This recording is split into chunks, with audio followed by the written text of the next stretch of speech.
І ще одне, хлопці, хотів сказати, що це ж Русланка показував, що є ті,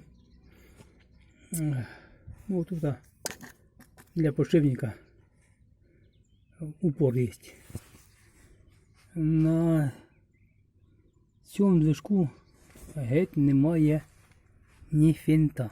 Ну, як звідсіля так дивиться, то не упорів. Ну, щоб осівого люфта не було. Немає. Не там і не там. Там стоїть роликовий подшипник.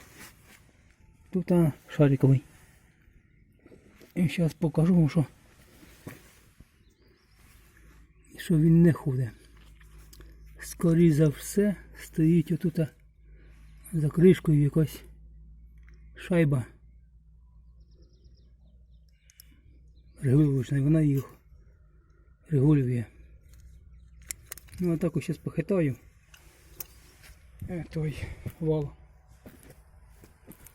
Нічого він не то, що там не туди і не сюди, не взад, не вперед,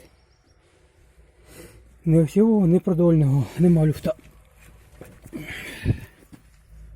Одне оте, що тільки то стуку той.